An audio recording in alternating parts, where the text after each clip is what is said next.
Puerto Morelos, folks. All right.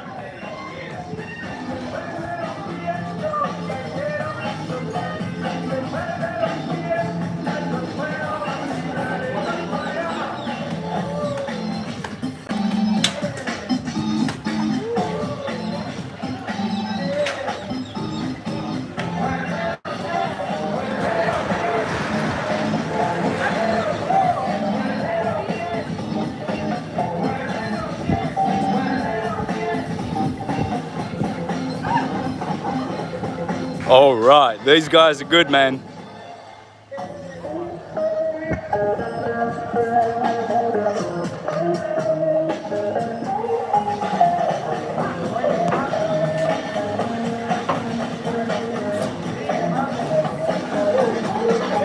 All right, otra.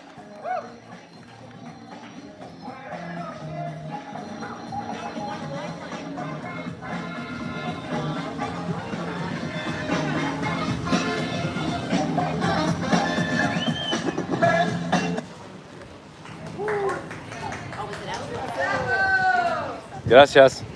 I suppose we're gonna go get a tip for it. ¿Hacen otra o no? No? Okay, better. So they're not gonna do another one, so I'm gonna get a propina for them. We're gonna give them some money. Oh wow.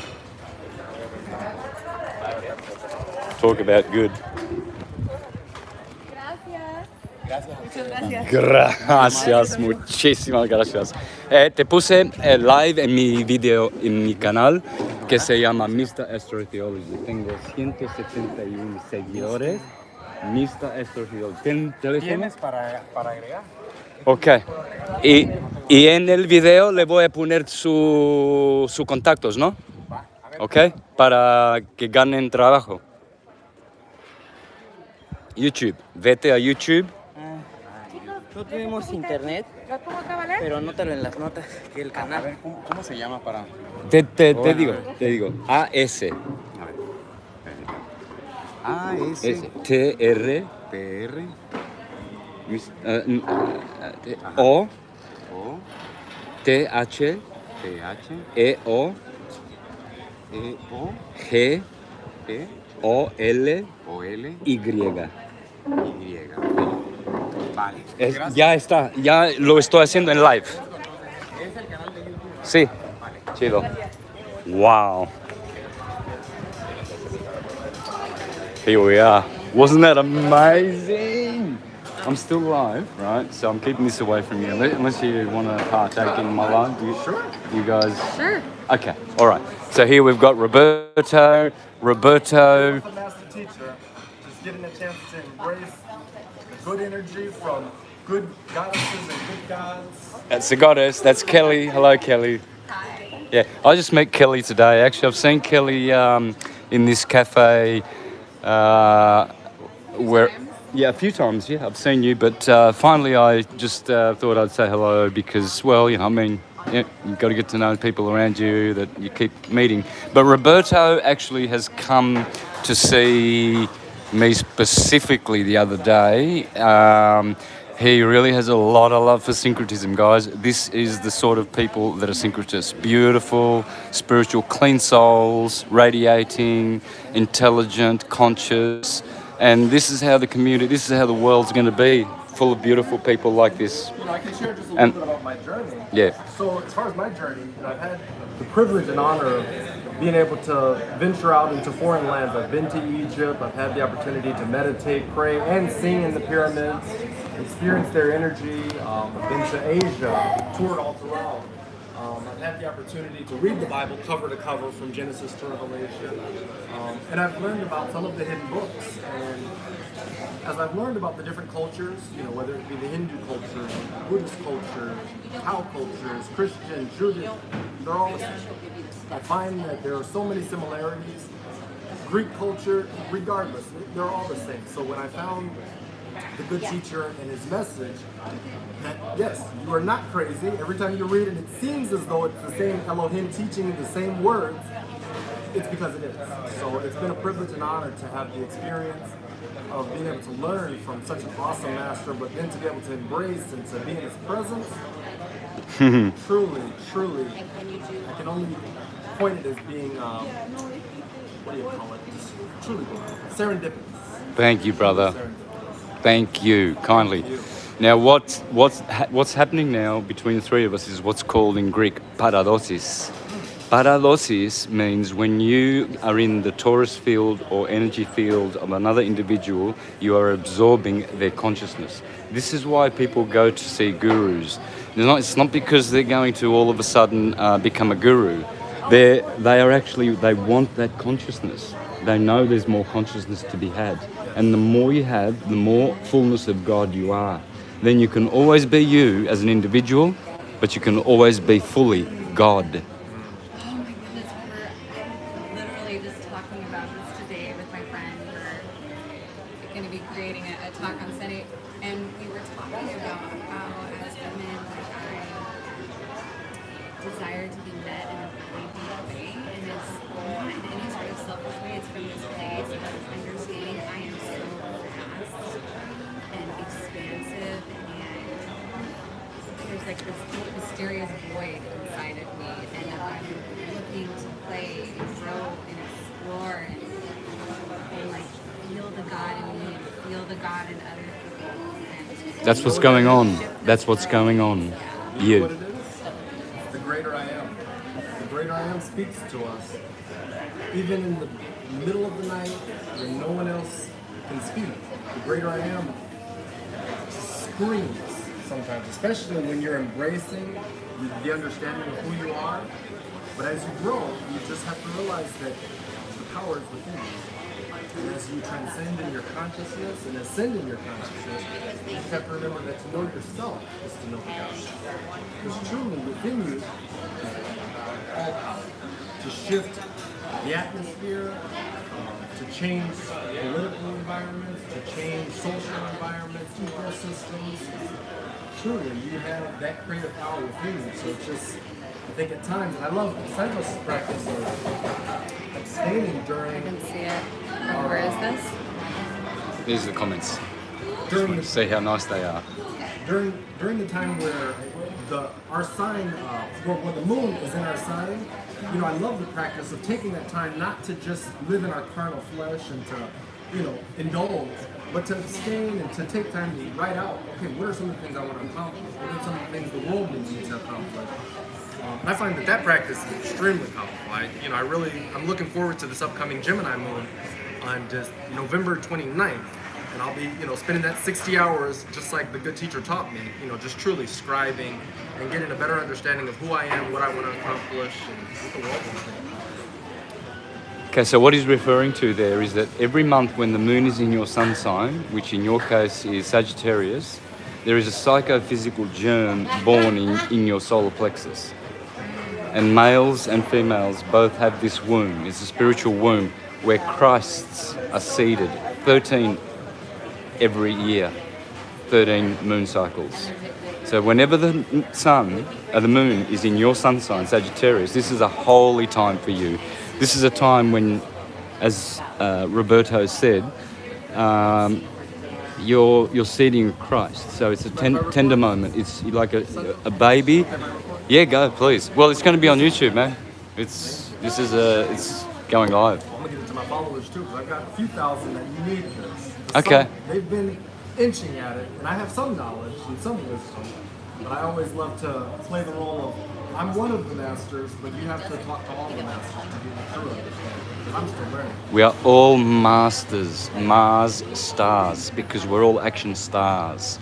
I was just saying before to Kelly how when we come down here we're labelled youngsters already. Youngster who becomes a master, not a monster or a mobster or a fraudster. He wants to nor an imposter. He wants to be a true star, a superstar, a movie star, a rock star. My goal is to be a healing star. Exactly, but that's the. I see that this earth has so much pain, and I've learned a lot of the healing arts like reflexology, Reiki, and using medicine, both Western and Eastern. But truly, I think that right now, our society has gone into we're kind of like dealing with post-traumatic stress. At least definitely in America. Some other cultures, it's a little nicer. The whole world is traumatized right now. The whole world has been traumatized. for a very long time. It's been woven into the fabric of everything, and slowly but surely disembodied and disempowered. Mm-hmm. You did.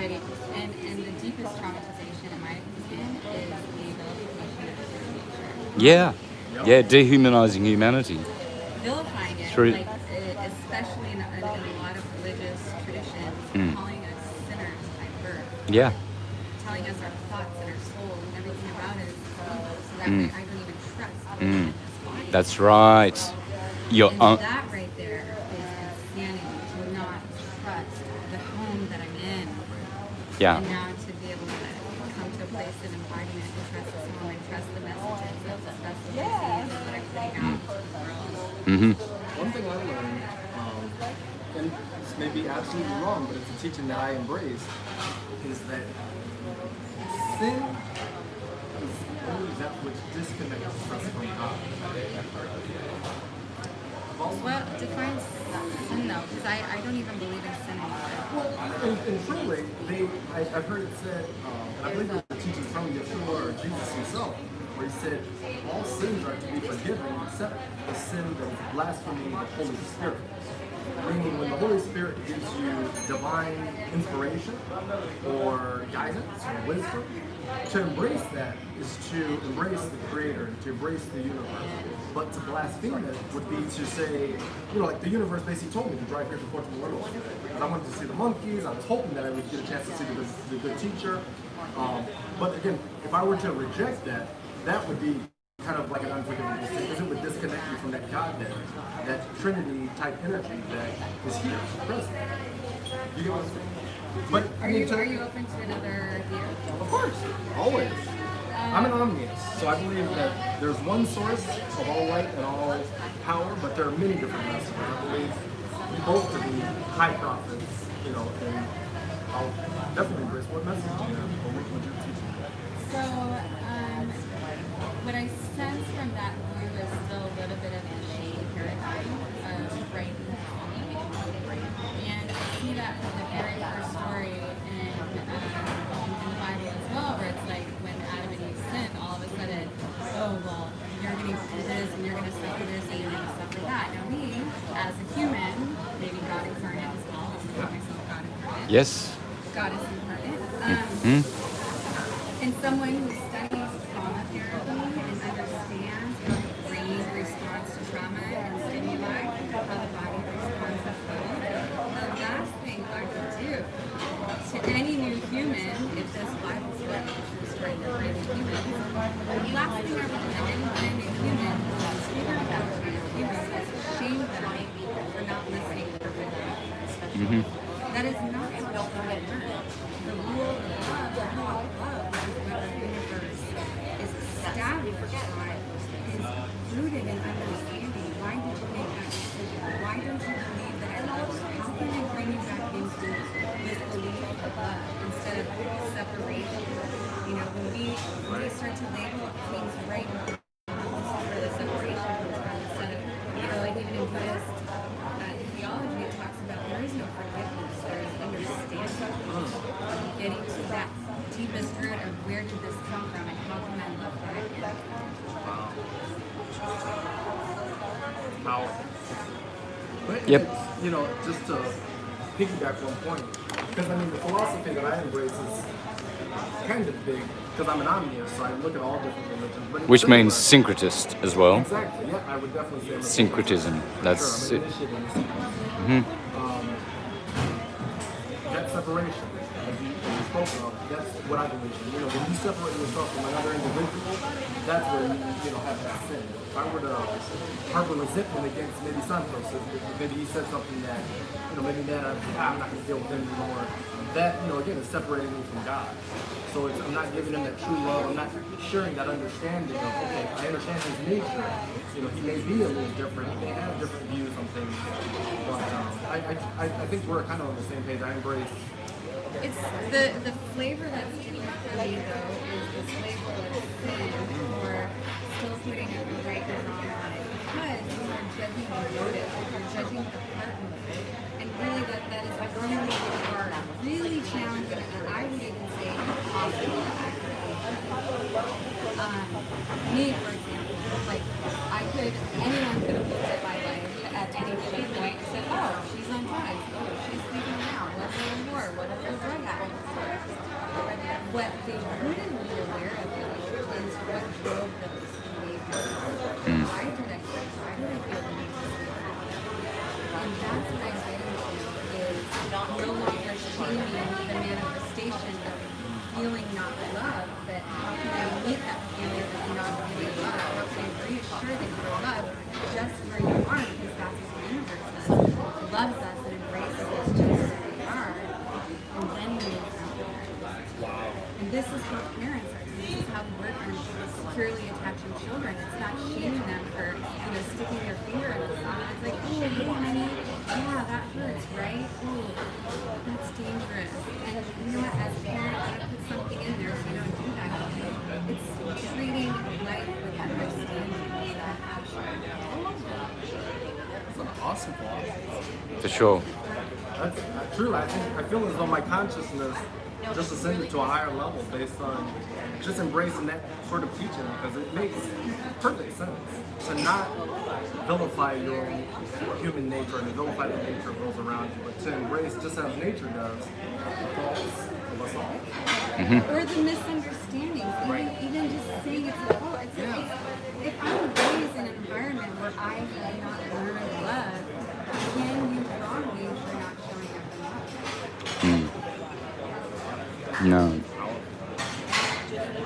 Yep. And actually, it's funny you say that, because I've had partners that, I've studied psychology. I've been able to identify, okay, this person was raised in a home where love was not present. So I see why, the affection levels are not where I want them to be in a relationship. But I try to be compassionate in that sense, because I'm like, okay, this person has never experienced pure love. They don't know what it means to truly feel a hug and know that I'm hugging you because I'm protecting you. And if anybody were to ever try to harm you, I would destroy them on behalf of you. I love, truly, your perspective is transcendent. Yeah. How did you accumulate your knowledge? Living life and having a baby. Yeah. Lessons in peace. The Most High got us along. One who actually created. I never had an anchor of pure love in my life. I never understood pure love. Even though I grew up in a religion and was told God is love, God is pure, I didn't have that anchor in reality. And then I got pregnant. Church at the time, so it was like a really shameful experience for me, and I felt very disconnected throughout my pregnancy. I was very scared to have a child. I wasn't ready. I was ostracized. Received pretty hateful messages simply for being pregnant. And then when she was born,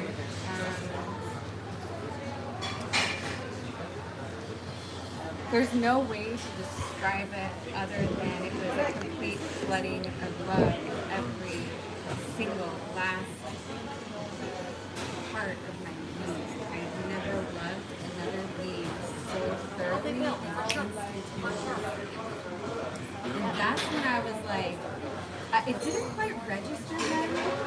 It was new. It was a new point in reality, and it took me years to understand what I experienced. And what I experienced as truth.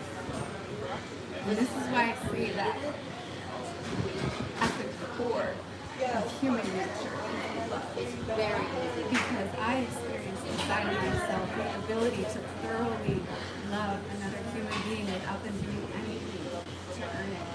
I gave my fucking life for her. I rearranged everything and I loved her. And that was a huge waking point for me to say, yeah, these lies that I've been believing that I am not loved, that I am misunderstood, that I am not worthy, it's a bunch of shit. Definitely. That's a crock of shit. You know, and she was like this quick little gift from the heavens to wake up my heart and show me all the love that's in my life. They're gorgeous. It's glorious, man. Love is Being glorious. able to experience that. Yeah. But I feel as though that's where my big paradigm shift happens. I don't know, it seems as though I've had visions of getting to that point in life where I've got me, my partner, a child being the center of our affection and our love, and just pouring all that energy into a being and just allowing them to be molded in a way to where they'll truly have the opportunity to conquer this entire world with love. I have a beautiful son. Yeah, I love my son. Let's show you my son. How old is your daughter? She died. She would be 13 years old.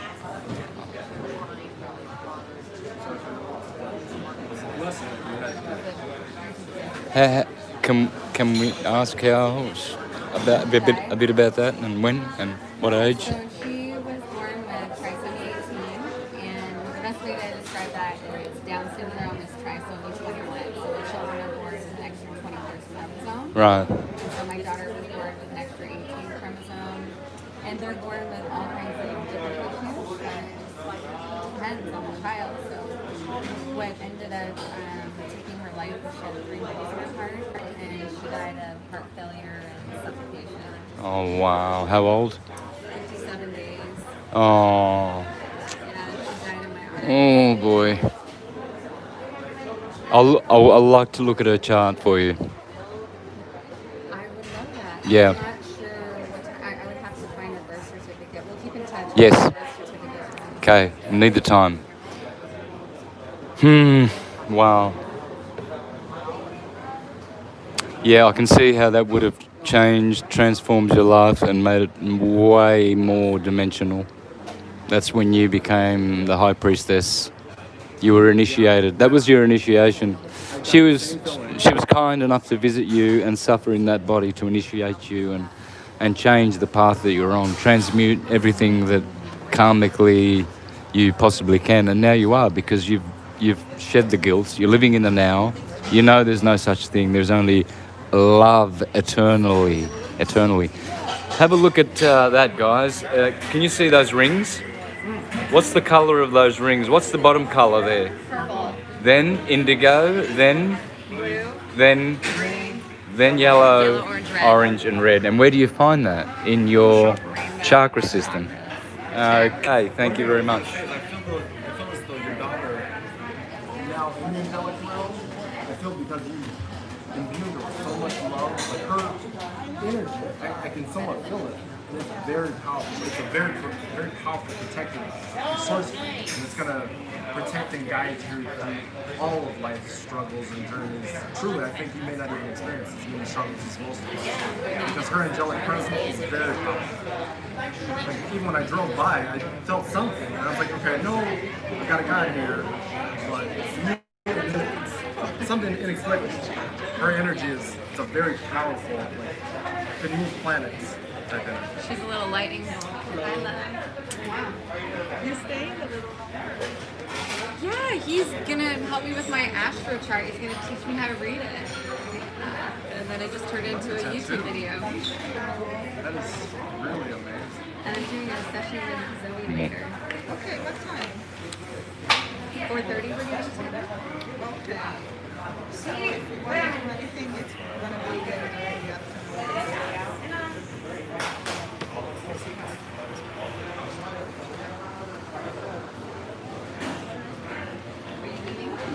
Yeah, we are doing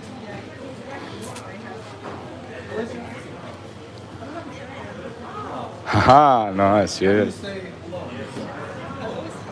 aloha. See ya. Oh, okay, what about thank you? Kosanum? That's one word I remember from It's Madhya, your language. Madhya. You know, it's the mother of all languages. In ancient times, only Hungarian translators who spoke Madhya were used all throughout the earth, even in Aboriginal Australia. Madhya. Yeah, it's the mother language. This sister's been encoded. Yeah. Hey, I hope you don't mind, but I'll put you on my live here. Yeah, that's perfect. Okay. Yeah, let's talk about it. Yeah. Okay. So that's my beautiful son. He's a rapper, and he produces rap. He's more of a producer now. But yeah. Anyway, I just want to, because you're talking about your beautiful daughter, and I love my son. He's 28. He's Libran, and he has given me so much joy. And I'm so proud of him. And I got him a gig with Killer Priest. I'm going to show you the interview. Should be on his timeline, actually. So, in my opinion, this is the best thing I've ever done for him. Killer Priest, me, and my son, and my. Is this still live? Yeah, so that's him. That's Oh, your he's an son? artist. Yeah, my son. He's. See where he gets his artistic talent. Well, I've been a musician all my life, so he just.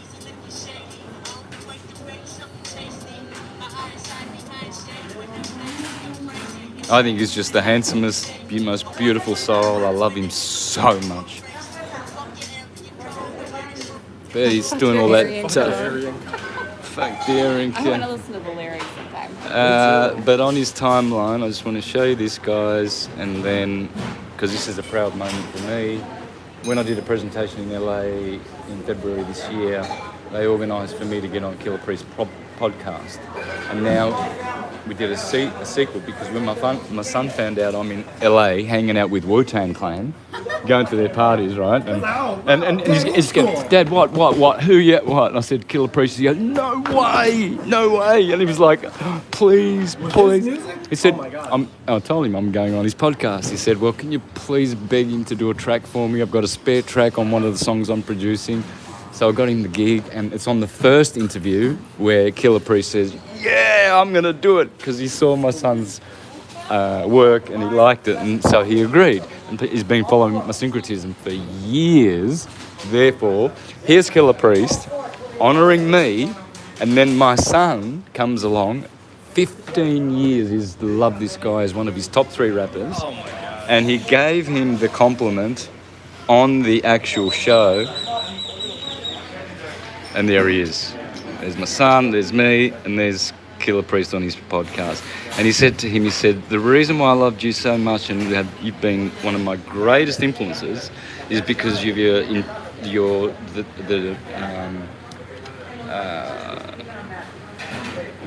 the biblical references, the profound biblical references that you use. I mean, I raised him as Jehovah's Witness, basically, so he knows scripture and he knows syncretism and loves it. But he posted that on his wall, and that's the second interview with Killer Priest. So, as we're talking about our children, this is the one I love, David. And yeah, I'm blessed. Hotep, peace. Well, I was told it also means blessings of food and nutrition for your family for 10,000 generations. Right. Peace and food for your family for 10,000 generations. So Hotep. Yep. Love it. Oh yeah. So I was going to show you before, Kelly. I said to you about the Inquisition. Look what you find in the third line here.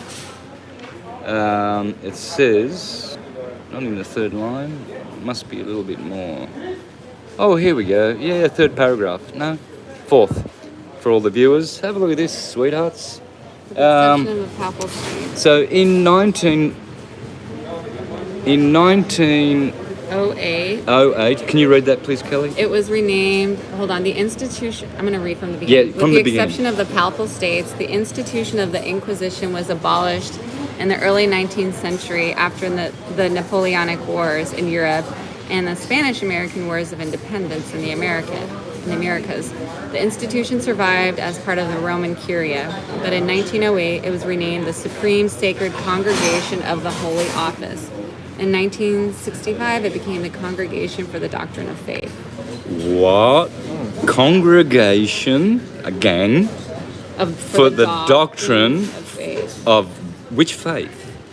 This is the name of the Inquisition, people. People, it's 1965. They haven't changed the name.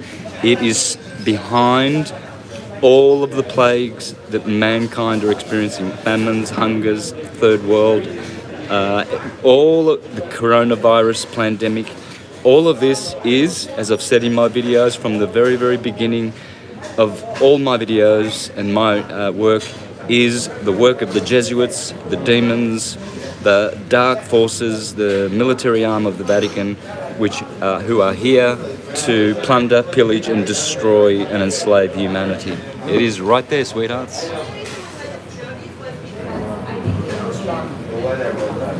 And Goddess, my apologies. Your name? Kelly. Kelly. I'm gonna read this whole thing. Yeah, there it is it on is. Wikipedia. Congregation for the Doctrine of the Faith.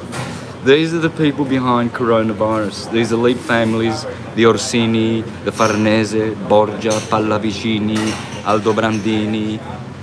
The list goes on. I've done this in all my videos. You can see me exposing these elite families from Venice, these Venetians.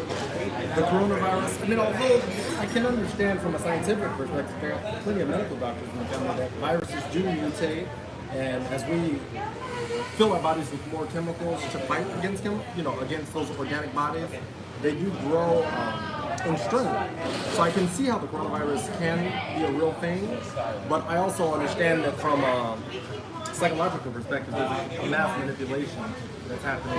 They're trying to break down our society with the separation, keeping us isolated, not allowing us to come together in our corporate bodies as we should.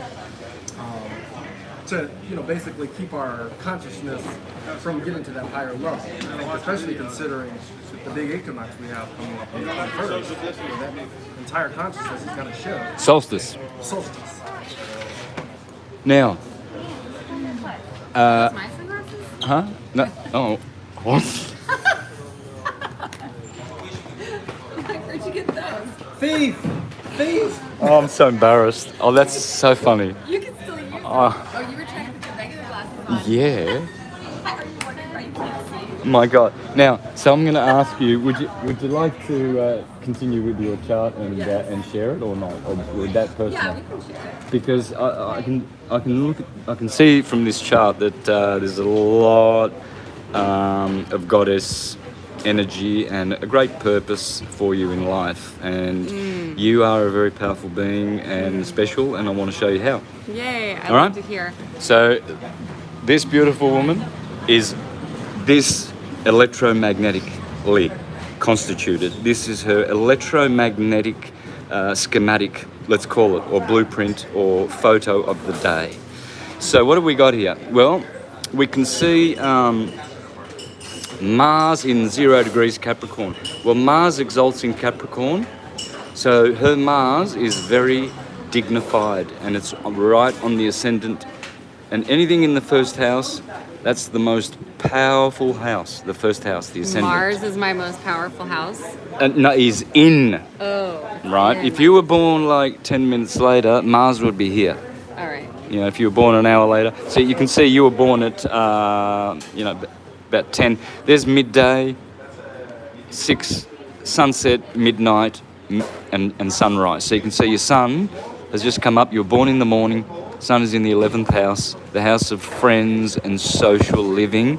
So you've got this big, very, very intense energy for friends and social life and Wow. and original and unique aspirations. Yes. You're the aspirant, okay?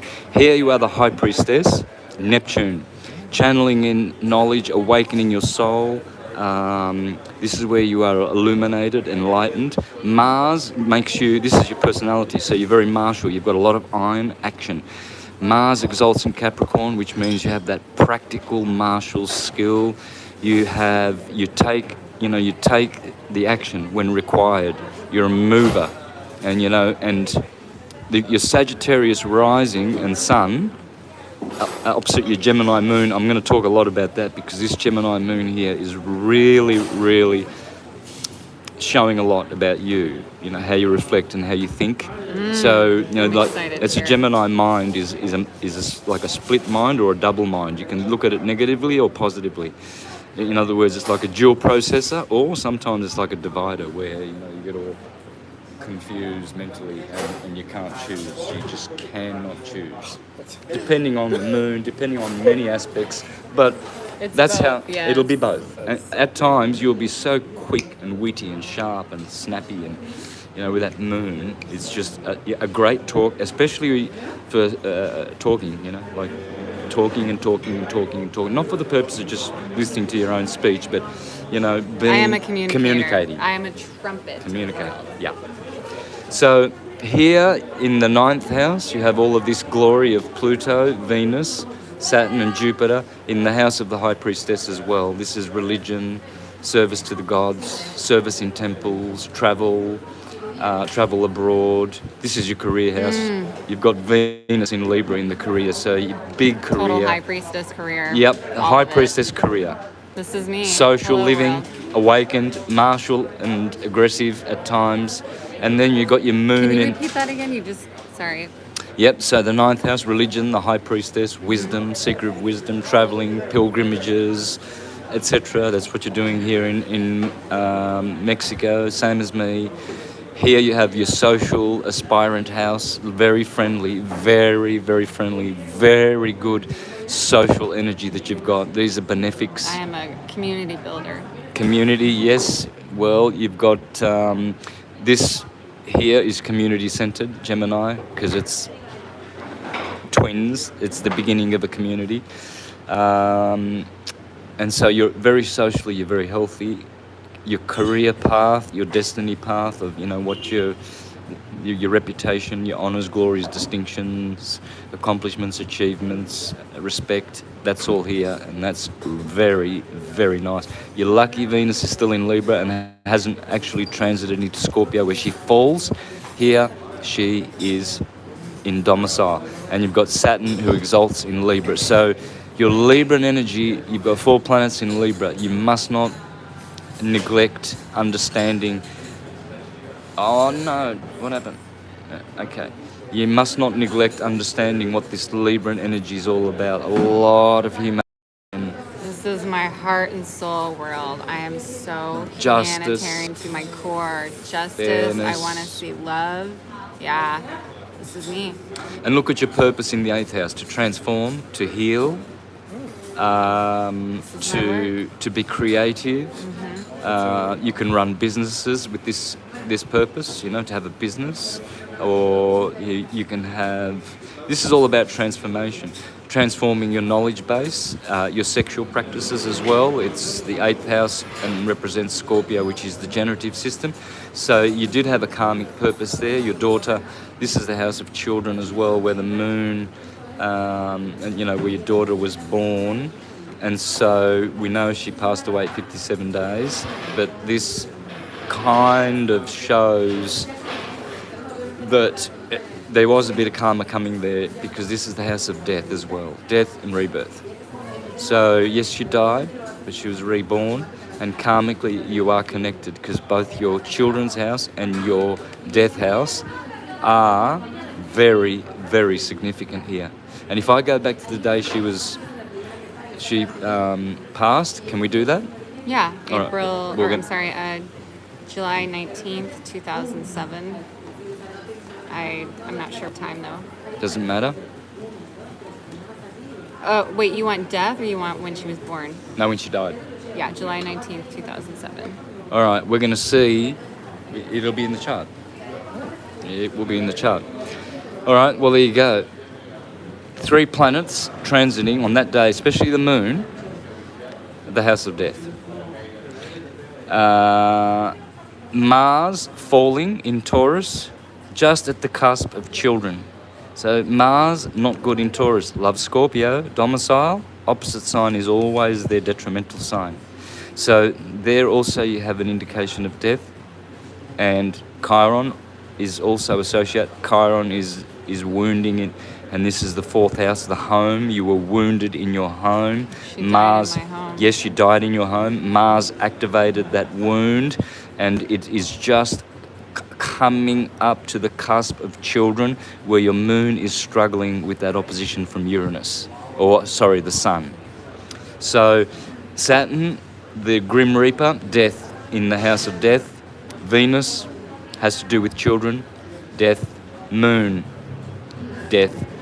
There's Jupiter retrograding as well, not good. When Jupiter retrogrades, he retracts all the blessings from all the other planets. Fucking A, that was the worst day of my fucking life. Yeah. And maybe a gift too. It is a gift, but it was the It was a worst. great gift. But as I said, I'm going to give this to you. I'll pop it in your email because you need to have this with you.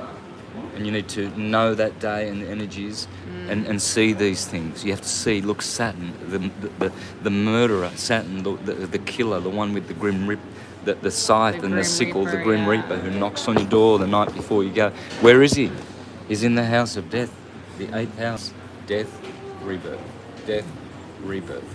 So this, Wow. you see... I did go through a death of the soul, like a long night of the soul. And let go of so many things.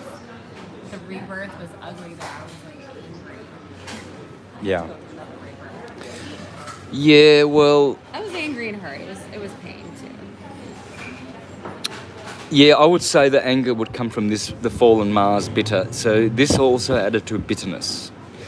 I was very bitter. I watched my older sister have 4 beautiful, healthy kids, and she was not a good mother. And then I had one kid, and she died. Horrible. Mm-hmm. So yeah, I was very bitter for a while. Right.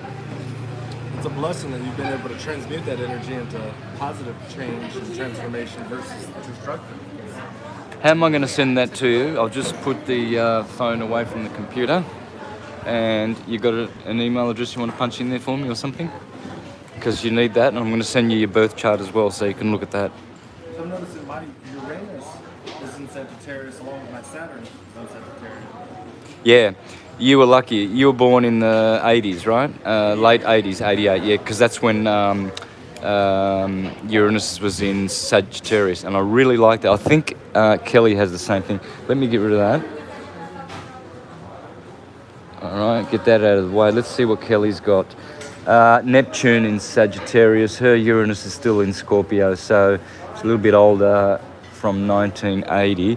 But your Uranus was in Sag. I like that. You know why? Because Uranus is the heavens and Sagittarius is the 9th sign, which is the sign of the heavens. The Sagittarian will ultimately always be a high priest, a mystic, like an Aries. Aries is the ultimate mystic, it's the cerebrum. But all the fire signs, they're all mystical. Remember, the air signs are what?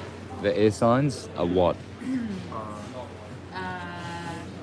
One step down, mental, spiritual. Mental, spiritual. The fire signs are intuitive, mystical. We are mystics. Oh, that's why I'm so good at intuition. Intuition and mystical. Right? The water signs, they are psychic. They have psychic powers. Oh, that's why I'm so psychic too, because I'm like half fire, half water. I'm Scorpio Sag. Well, there you go, right on the cusp. Yeah, exactly. And I was born on this cusp, 24th of March, right between Pisces and Aries. So I know what it's like to be born on a fire water cusp. It is so freaking dynamic. That's the best word. It's dynamic. It is so dynamic. Mm-hmm. Fire and water, they're the 2 active agents. Earth and air are the 2 passive. One is an agent, one is a patient, one is active, one is passive. So that cusp is 2 actives. I am a And you're in the cusp, yeah. Well, I'm a manifesting generator too. So right. this is making sense. You were put on this earth to truly transform. Well, You were blessed by the heavens with all powers. Yes, you were, because her purpose and calling is to transform herself and others. the work that I actually do, this is how I describe it to people. Whatever you are, whatever you're good at, I basically was amplify it. Oh, I love I it. teach you how to use your body to feel it and use it and interact with it in a very empowering way.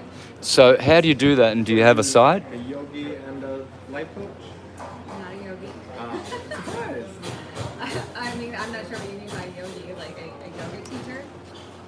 You eat a lot of yogurt. Or like a wise woman. I mean, I am a wise woman. I thought it was someone who ate a lot of yogurt. I'm confused.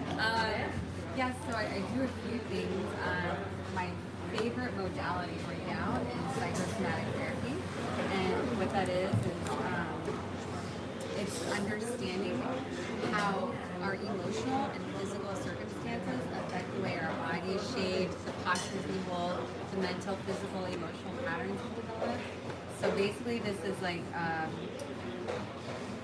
high-level shadow hunting. And it's Shadow shadow hunting.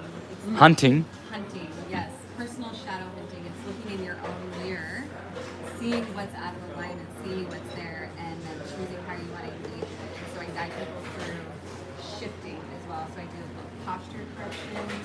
I teach people how to re-walk, how to work out, how to change their languaging. So part of the psychosomatic journey is upgrading our language as well. Like our language is either disempowering or empowering. And so even in the way a lot of people speak, it's disempowering language. It is. And so it's I guide people on a holistic journey, and then whatever they do, they just do it better because they clean up all the shit that's getting in the way of it. Right. So, if you formalize it as a business, what's it called? It's called Kelly Love Rewilding, and I'm in the process of. Can we show people here now? Can you want to pull it up and show people or not? Well, I am going to be revamping I'm going through a rebranding process, so we can show my website, and it's going to completely change. So. Well, never mind. At least people now, because rather than searching for links and ways of getting to you and availing of your services, at least they know where to go. They've got a. Because I probably definitely can benefit from your services. And actually, more recently, I would love to guide you with that. embracing. I have this back brace that I started using because it's just, I don't know. I feel as though my consciousness woke up a few months ago and it's just like, right now is the time for you to be like this. Like I was kind of like this for a while, but it's like balance that equilibrium because there's a lot of things that are getting ready to transform in the environments that are around me. But I first have to Master your vessel. absolutely. So while this is loading, I will say one thing is my biggest advice to everyone is to get in touch with their body and what their nature is, because this is where your power is. Say that again, please. So my number one advice to everyone out there is to get in touch with your body and your nature, because this is where your power is. And I'm not even going to explain all of that. I'm going to leave it in the mystery as it was given to me. That it was given to me in the mystery from the ethers somewhere, and it's been the most true thing that I have heard. Similar to the Egyptian philosophy of know thyself. Yeah, it's taking a while to upload. I'm not Oh, sure it's why. slow, man. I think I'm on the wrong. See, I'm on my hotel. I'm on my hotel thing. I don't see why the cafes. Oh, here it is. Infinitum. Perdón, So hermana. there's like other things that I do, and El internet, that's ¿cómo my se llama aquí? favorite. But I shouldn't even say it's my favorite. It's where you get power. You get power. Yeah, others. I'm on the hotel. What it is. I'm just so fucking good. And I'm growing another business, yeah. Infinitum 24. Okay, es este. Okay. You a therapist? Oh, perdón, no. I am not a traditional. No. ¿Es este? ¿Me puede meter la contraseña, por favor? Y voy a ordenar mi comida, la Dragon Ball, ¿ok? Con papas. Ok. Gracias. 72, 79, 48. Ándale. And this body that is actually taking in all the information and synthesizing it. Sale, hermana, gracias. I pretty much bypass brain. Join? ¿Dónde? No la veo. Ah, no, aquí no es. Acá. No, ¿qué? Nada. ¿Está bien, no? ¿Está conectado? Dame, déjame ver. Okay, gracias. Thank you. All right, we're in. Where your blocks are, but until you see it on yourself, until you feel it in your body, my words mean nothing. Self-realization is. All right, so this is Kelly. I don't know why it's doing that. Please, if you mind, vape smoke. Go ahead. I try to be respectful of those around me. And no, it's gone back to my hotel.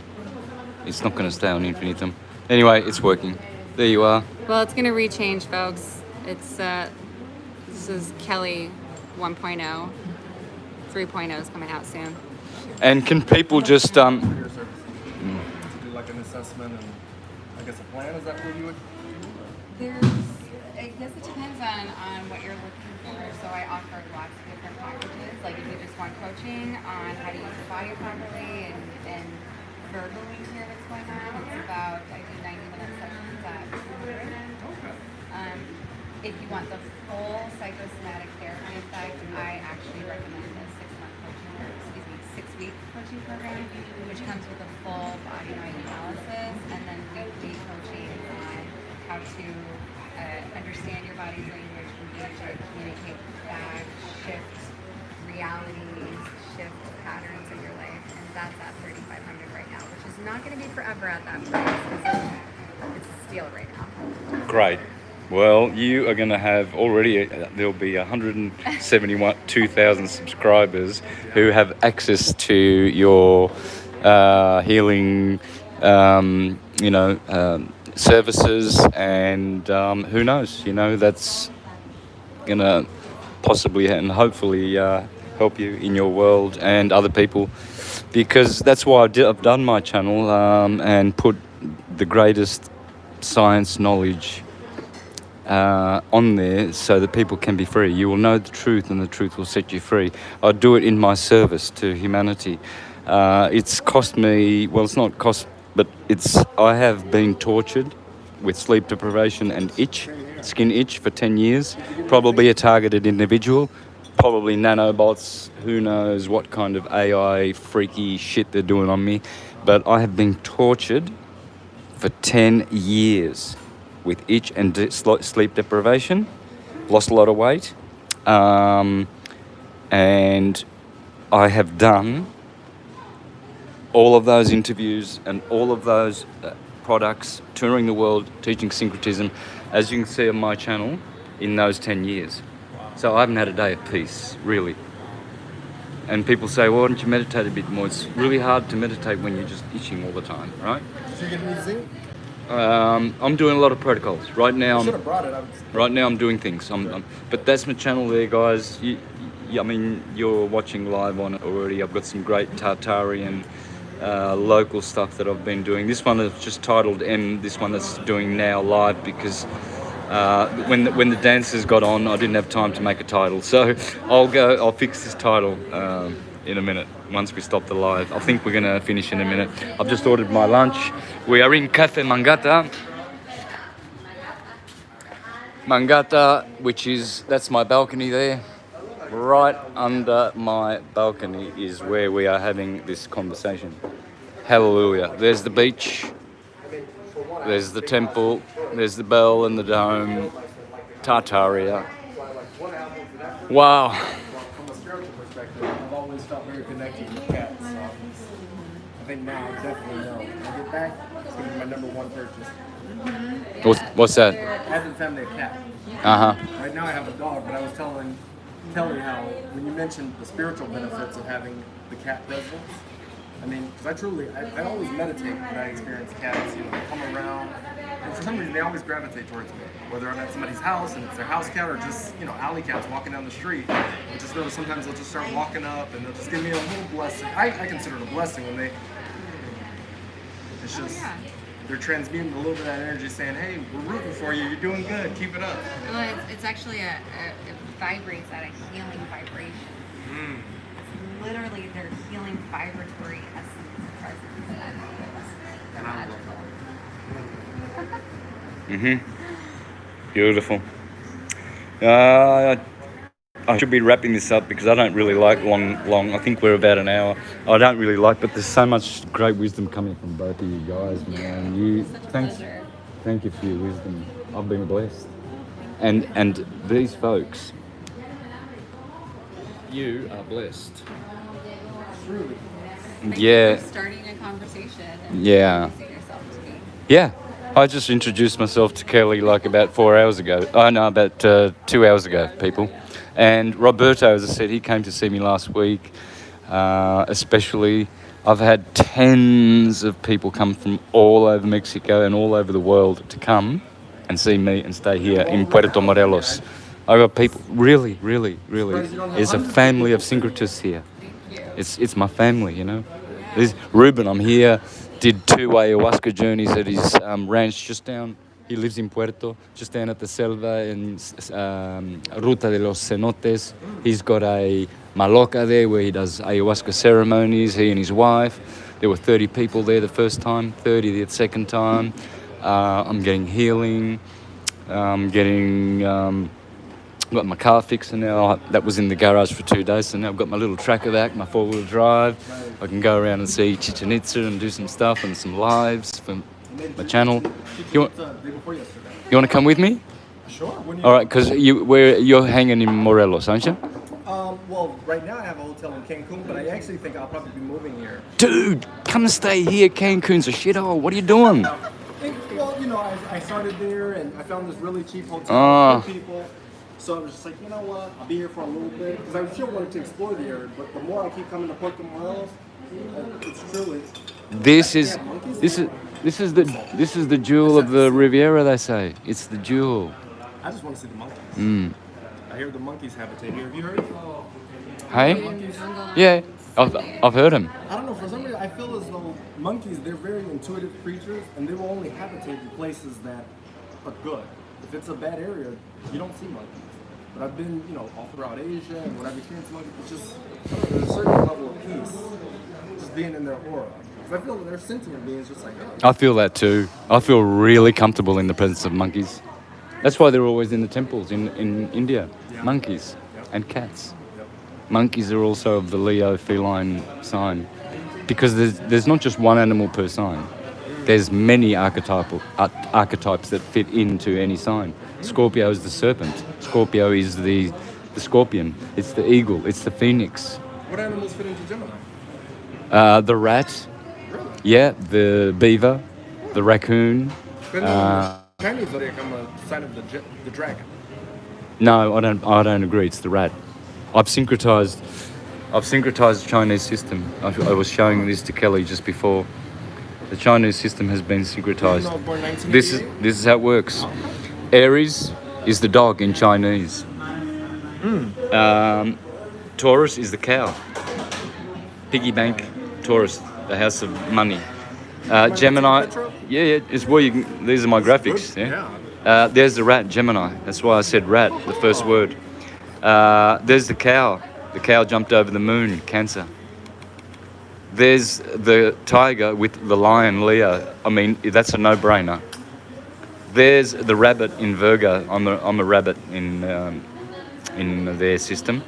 There's the dragon in Libra. There's the serpent in Scorpio. I mean, as I said before, the serpent is one of the animals of Scorpio. There's the horse in Sagittarius. Well, look, serpent in Scorpio, horse in Sagittarius, cat in Leo.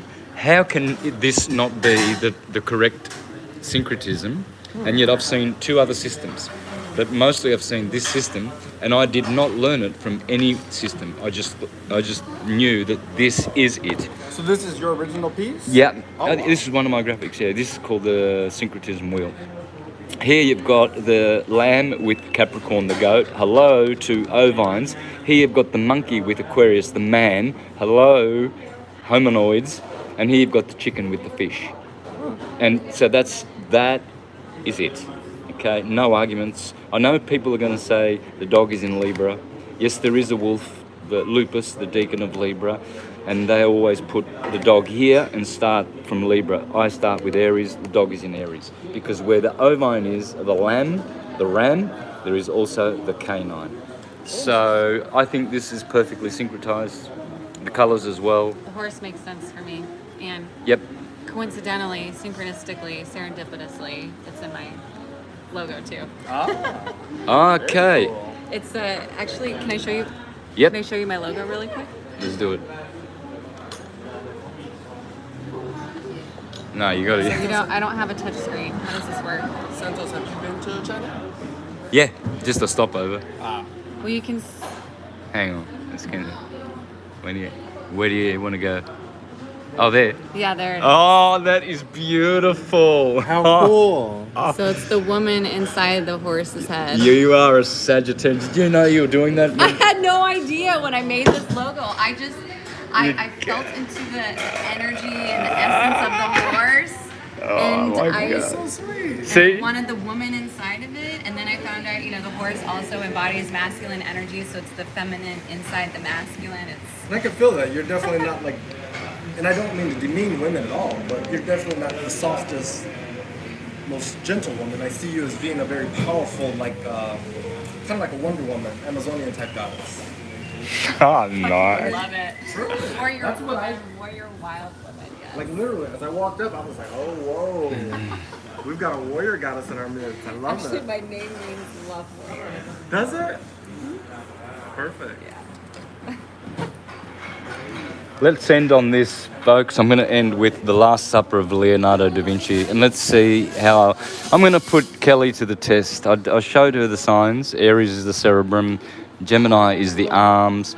Let's see how... That's the video I was watching today where he has a body literally laid in the cosmos, but it has both from the north and south all the different attributes and all the different signs, and he talks about the hands being Gemini. All right, Kelly. So if you consider that to be the sun on the autumnal equinox, September 23rd, it's in the middle of the year. So that will be Aries, Taurus, Gemini. That'll be, the blue one will be Cancer. Then Leo with his elbow on the table, obviously. The arrogant lion, the wild beast of the jungle. There's Virgo. Here is Libra. Looks like a scale to me.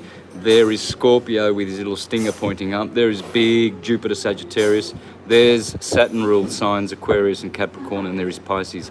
Well, how can you tell me that this is the zodiac? What shows you? I mean, I can tell you Let me see. tens of things. But What shows me that this is the zodiac? yeah, and that is Aries, and that is Pisces.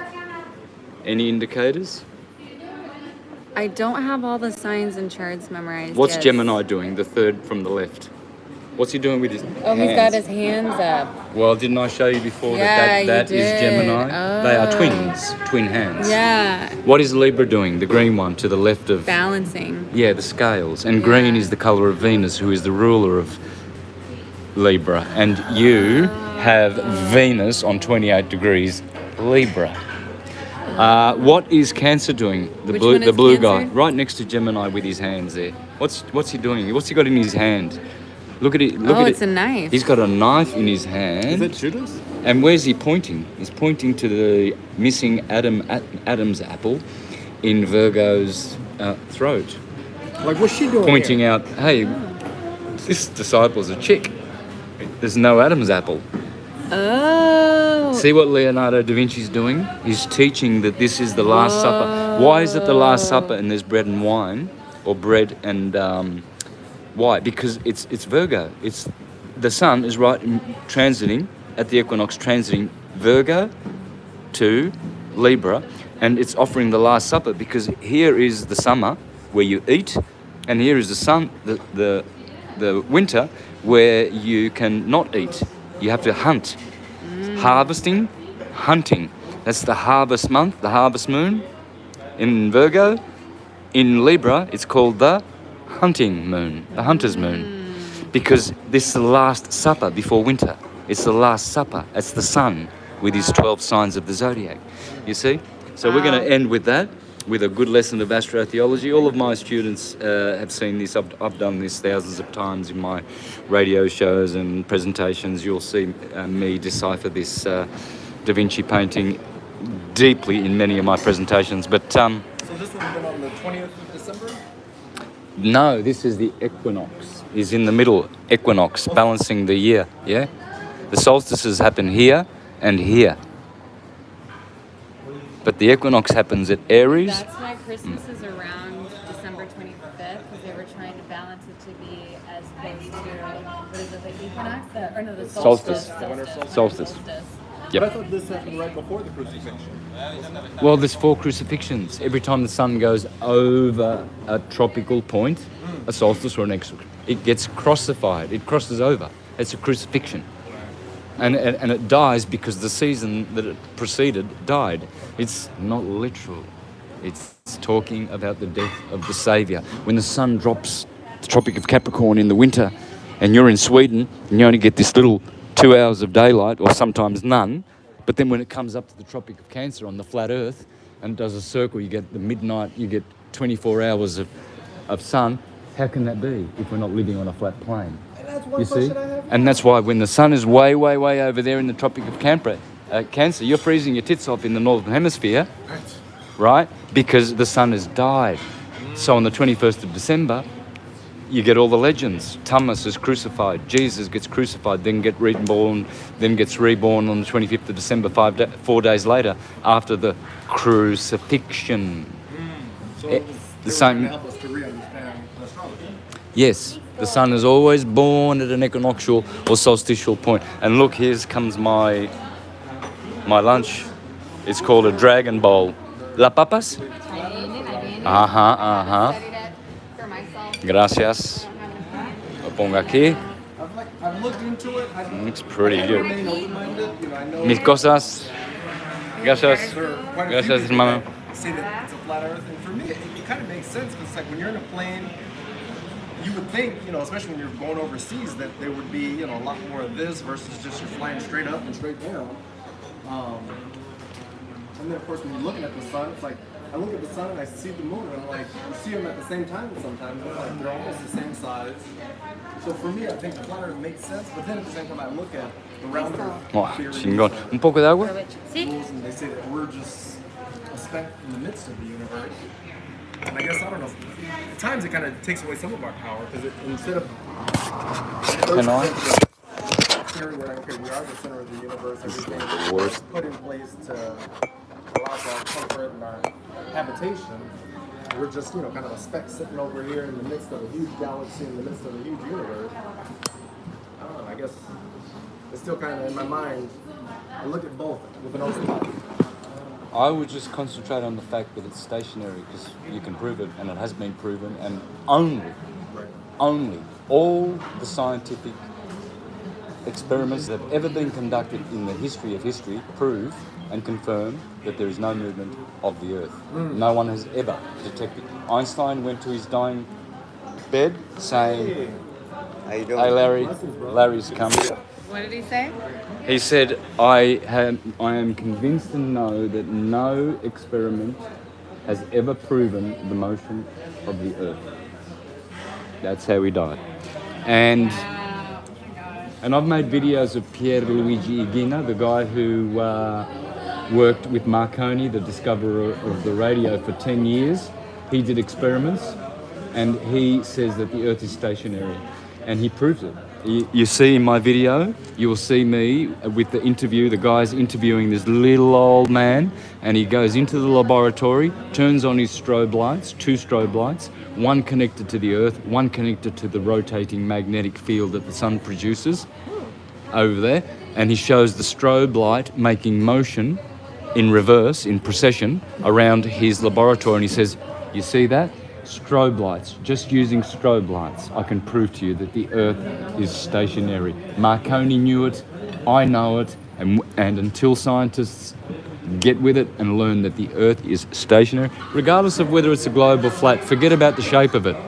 Just know that you will be perfectly in the field of true knowledge knowing that the Earth is stationary, and you will never be moved and shifted from that truth. It moves not. Galileo Galilei, what was his last words? And yet it moves. Funny, because what does Galileo mean? And Galilee. One is singular, one is plural. Why has one man got the same name in his surname, singular Galileo and plural Galilei? Well, because Galileo means to move. So if his last words, because the Catholic Church was insisting that the Earth is stationary, and Galileo says, no, Copernicus is right, and so they took him to court in the Inquisition, right? And how did he get out of it? How did he save his ass? Well, he decanted. He said, all right. But as soon as the judge passed sentence, he said, and yet it moves. You know, he they heard him say, and yet it moves. The earth moves. Well, can you see he was a Jesuit. Can you see the Jesuit lie? It's in his name. Galileo Galilei. So it was a big deception. It's all a big deception. The Jesuits created the globe to create the ideology of globalism. We are all now globalists. Global economy, global community, global warming, global and social bullshit, global governance. There's no globe. It's a Santa globe. It's for Santa Claus. It's the false idol for adults. Santa Claus is the false idol for children. Both of them are a fiction. Oh my God, I wish you could meet one of my friends. He's That looks good. I'm gonna order that sometime. Yeah, let's do that. And I'm going to finish with that Santa Claus one, guys, because you know all the good followers of syncretism know all about that. So thanks, Kelly, for your beautiful, godly, divine wisdom. Feels like I'm swimming in a pot of honey just sitting next to you. You're so sweet and you're radiating. Your heart is so good and expansive, and you're so friendly. Beautiful smile. Typical Sagittarian, by the way. What's your sign? Gemini. She's got a Gemini moon. So you guys are going to like chat. Oh, you guys are the life of the party. If you want a good party, you invite 3 signs. Geminis, Librans, and Sagittarians. Because they just light the place up. All right, so let's finish up with that. Bye-bye, sweeties. Thank you. Love you heaps.